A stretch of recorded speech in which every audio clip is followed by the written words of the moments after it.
Hello everyone, welcome back to my YouTube channel and happy autumn. Today we are going to be doing lots of different Schleich autumn crafts to get you in the, the seasonal spirit.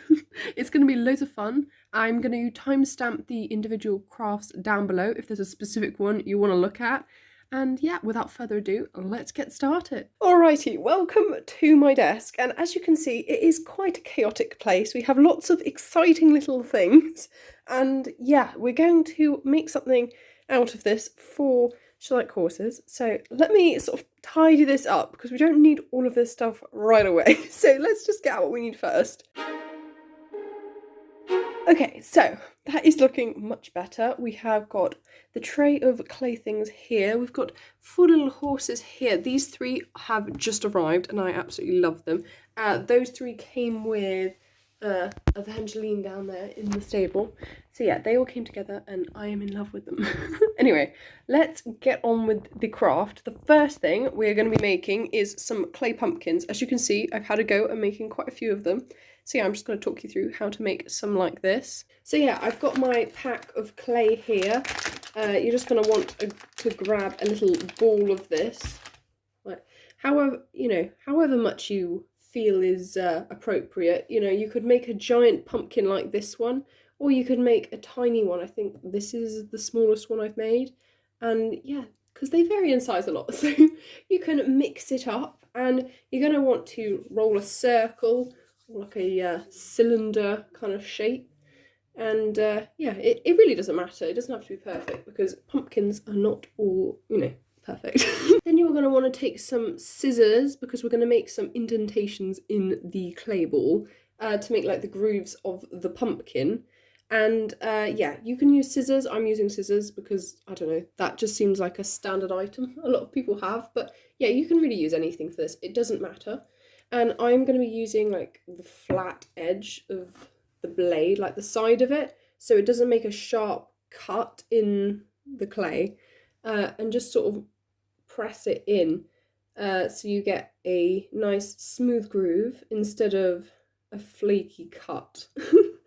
And yeah, just go around the pumpkin doing that. It's really easy and quite satisfying to do. I enjoy it. Okay, I have just gone around and done that, and we've got something that looks vaguely like a pumpkin. And yeah, I'm just going to pop that on my tray with the others and leave it to dry. So yeah, there it is. It's going to dry now for a couple of days maybe, and then I'm going to paint it with orange acrylic paint. And yeah, that will basically be the pumpkins. Now, I've also made on this tray previously, just to test it out, I've also made some marrows, or they're going to be marrows. They don't really look like that at the moment. So yeah, I'll talk you through how I made those. I think I'm making like a seasonal vegetable display. So yeah, I thought marrows were kind of autumny as well. So yeah, I rolled it out so it was like a long tube, and then you just sort of sculpt it so there's a fat bit at the bottom and then it sort of goes thinner at the top. It's really easy, and you don't have to use scissors or anything to sculpt it like the pumpkins. Well, I didn't anyway, because I think like marrows and courgettes and stuff are fairly smooth, so that's cool. And then once you have like that kind of shape, yeah, you can just leave it to dry, and then once it has, you can then paint it with some acrylic paint like the pumpkins. And I think I'm going to go for like a greeny sort of yellow speckly colour to make it look realistic. And finally, on the left of the tray here, I have started to make some toffee apples. Now, I have made that sort of domed shape. I did it by taking a little blob of clay, surprisingly, and rolled it into a little circle, probably actually smaller than this one, but we'll just go with this for now. And I got my scissors back over here and just cut it in half like that. It's very satisfying. And then yeah, you literally have a dome right away, and it's a lot easier to do than trying to sculpt a dome by hand. Like it's just easier to do it this way, I found. And then yeah, those are going to dry, and I will get back to you when they are dry. Alright, it has been 2 days since I made these clay fruits and vegetables, so let's get to painting them. I have red, yellow and green here, which I think will make all the colours that I am going to need and make them all look gorgeous. So I have just finished painting all of the different vegetables and fruits. The pumpkins and marrows are completely done now. So when they've dried fully, I'm just gonna, take them off the tray and add them to the barn. But the toffee apples over here, I've still got a couple of things I want to do to those to make them look more realistic than what they are looking like right now. So I've just got out the cocktail sticks here. I've got my scissors over here, and I've turned on the hot glue again. Now what I'm gonna do is make little handles for the toffee apples to go on. And I'm gonna, cut little pieces of cocktail stick and glue them onto the base of the apple. And I've just gone ahead and glued with my hot glue the stick to the round edge of the apple, so the apple can still stand upright like a toffee apple, so the flat edge is on the floor. And I would recommend, while the clay is still drying, making an indentation in the clay with the stick you're going to use, because I did struggle to get the glue to stick to mine. Now you can leave your toffee apples just like this, that's absolutely fine, though there are a couple of options you can do to spice them up a little bit. The first option is to put a clear coat of nail varnish on the apple to give it an extra shine, and it also protects the paint colour. And the other option is to add a wrapper, so I'm using clear cling film, and I'm just going to wrap it around the apple to, act as a wrapper. Or if you're feeling very fancy, you could combine both techniques, so you have an extra shiny apple with a wrapper. Another cool detail is to use the stringy part of the hot glue and wrap it around the wet nail varnish while it's drying to act like caramel swirls. Now I'm going to go in with a small bit of wrapper and just wrap the apple in the film. Alright, so here are the finished toffee apples. As you can see, I've wrapped most of them in the plastic wrap because I think they look really cool like that. Though I've left a couple of the ones that I did with nail varnish free of the wrapper, just so I can have the option. Okay, now the next autumny craft we are going to be making is scarecrows. So you're going to want scissors, cocktail sticks. You're also going to want some hot glue and hay, and these are like leafy stick things I just found in the garden. I also have an old white shirt that I'm going to be using. Also have this black bin bag. That stuff, is sort of personal preference, because that's how we're going to be decorating the scarecrows. So what we're going to start off with is the cocktail sticks. Now you're going to want one whole one with the sharp pointy ends cut off, which I have helpfully prepared. And then I've also cut off, I think it's like just under half of one cocktail stick, and I've cut off the pointy ends of that. And yes, that is ready to be glued to the long one. Now my hot glue is warmed up. Let's glue these together. I'm just going to want a little blob there. That's quite a lot. And I'm going to pop that bit there. Yeah, I think that's pretty decent actually. That's halfway, I would say. Yeah, I'm pleased with that. I'm going to roll it in the glue so it's extra stuck on there. We don't want this scarecrow's arms falling off. That would not be ideal. Also, if anyone's wondering, I think I got these cocktail sticks from a supermarket, that just sells food. So yeah, if you're wondering. Okay, now I have all of my crosses, we're going to move on to the next stage of scarecrow assembly. So I'm going to grab my pile of hay and we're going to go from there. I think I got way too much. I sort of raided the bunny's stash of it, and I think I was over eager, but never mind. At least I don't have to go back outside again to get more. So I feel like that was the better thing to do. So the best way I think for you to do this is to just absolutely go for it. That works for me. If you've got hot glue, make sure it's like cool-ish, because the glue's going to get all over your hands. So mine you can turn on and off like at the glue gun, but if yours doesn't do that, you can just pull the plug out of the wall after it's hot, so it cools down a bit, so it's not going to take the skin off your fingers. Also, you're going to want scissors. That's going to be helpful for trimming, because this is quite an unruly mess at the moment. And you're just going to put glue on the pole, like cover it in hay. You can apply more glue on top of the hay and like shove some extra stuff on, and just absolutely go for it. And then you can always trim it up with scissors, so it doesn't matter how messy it looks to begin with. So let's have a go at this. I will do it on camera for your benefit.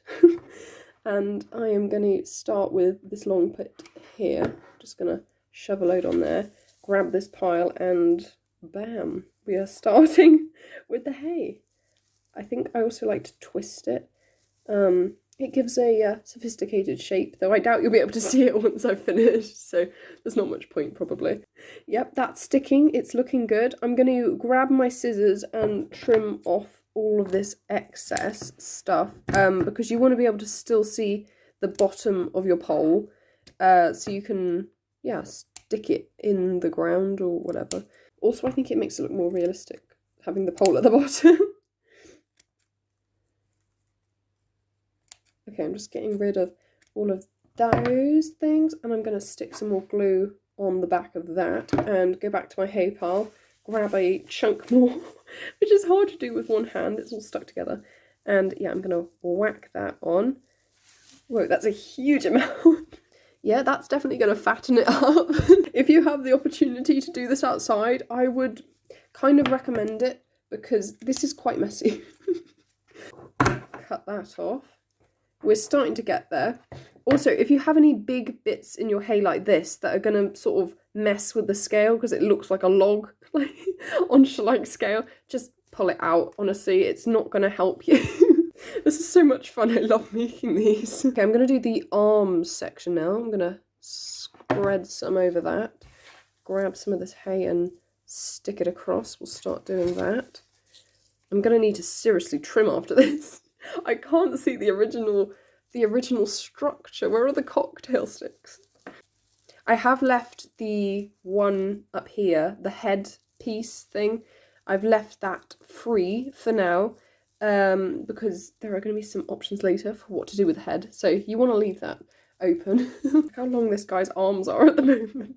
I think we're going to sort that out. I'm just going to cut them off. That's that's going to make me feel a lot better about this.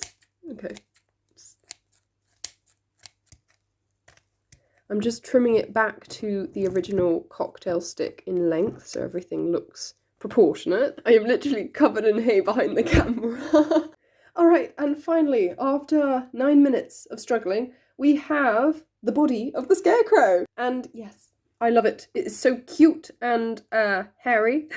It does look like a scarecrow though, in miniature form. So once you have done this, sorry, I saw a little bit that wasn't right. Yeah, so once you've done this, it is time to move on to the next stage and accessorize your scarecrow. For this scarecrow, I decided to make it a witch theme. So I took my black bin bag, the plastic bit of bin bag, and I just poked 2 holes for the arms in there. I glued the sort of robe together on the chest and then cut this bit out the back so it's billows. To make the witch's hat, I have just cut a black circle out of some card, and I'm also cutting a hole in the middle for the scarecrow's head so it sits on its head rather than like just on top of it. And I'm going to hot glue this bit of card to the scarecrow, and then I'm going to hot glue this cone I've made out of black card to the top of this so we have, you know, the point. And there we go, the witch scarecrow is complete. Another option for a design for a little scarecrow is taking one of the pumpkins you made earlier and just popping it on the cocktail stick for the scarecrow's head. That way, you know, when the pumpkin dries, it will fit onto your scarecrow's body because it's got the little hole in the middle and you can just glue it on. And yeah, then you can just paint the pumpkin as normal and paint a little face onto it. So I think I'm going to be doing that with a couple of them because that's really funny. But yeah, for the clothes for this one, I'm going to be taking this old white cotton school shirt and I'm just going to cut a little square out of it, and I think I'm going to paint it that sort of burlap sack colour because unfortunately I don't have any of the actual material, so I'm just sort of going to improvise with this, and this was the only sort of spare fabric I had going. So yeah, I'm going to use this and sort of tear it up a bit and make it look like a potato sack. Okay, I'm just going to sort of fit the fabric to the scarecrow and make it a nice little coat out of this fabric, and then after I've done that, I think I'm going to paint it because not all of it's going to be visible. Okay, I have trimmed it down quite considerably. We've got armholes now and it's looking a little more like the size is looking a bit better. I think I'm just going to glue it like this and maybe fold down the collar. Yeah, I reckon that's okay. Okay, I'm just gluing the shirt in place, and this is what we've kind of gone for. It's like a relaxed sort of fit. Yeah, it looks quite chic, to be honest. So now I have my paint, and I'm going to yeah, paint the shirt a sort of a well, a worn out old colour, because this white would not be seen on a farm.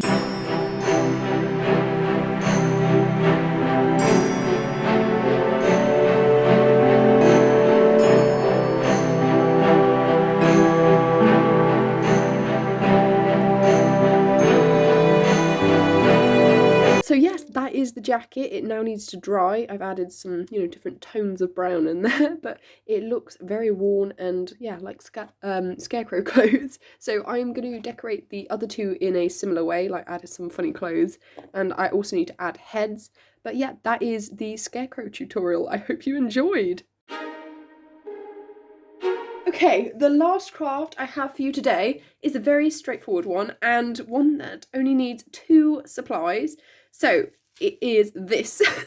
It looks a bit, I know, underwhelming, but it is a bin bag that is filled with autumn leaves that have been, you know, collected because they've fallen off of trees and stuff. So to make one, you are going to need a little bit of plastic bin bag. I've got this black stuff again. And then you're going to want something to stuff the bag with. So I am using the offcuts of the hay from the scarecrow making process. And yes, grab those and we'll get started. So first, grab a little piece of bin bag. It doesn't have to be very big. Grab your stuffing, whatever you've chosen to use. Pop it in the middle there. Get rid of some of this. Pop it in the middle. And you're just going to want to take all the sides. Make sure the stuffing's in the middle. And yeah, spin it round like so. So you've got the bag shape falling. I think I'm going to have to pull out some of these long pieces of hay because they're not wanting to go inside. And then all you're going to do is really easy. You're just going to tie a knot in the top of the bag. And yeah, that is literally it. Once you've tied the knot in the top, you can grab your scissors again and cut off a lot of this excess top bit. And you can leave a little bit on the top to make it realistic. Or you can just cut it all off, whatever you want to do. And yeah, there you go. You have some little trash bags. And yeah, these can be autumny themed because like filled with leaves, like I said. Or they can just be trash bags for your barn and just a little realistic decoration for any time of the year. Okay everyone, that is all of the autumn crafts I have made for this video. I really hope you enjoyed watching and hopefully have a go at making some of these. Also, if you're wondering, the scarecrows are standing on a lump of blue tack. If you do have a go at making anything here, make sure to tag me on Instagram because I love seeing everything you guys make. I really hope you enjoyed watching. If you did, make sure to subscribe to not miss my next video. Happy autumn, and I'll see you soon.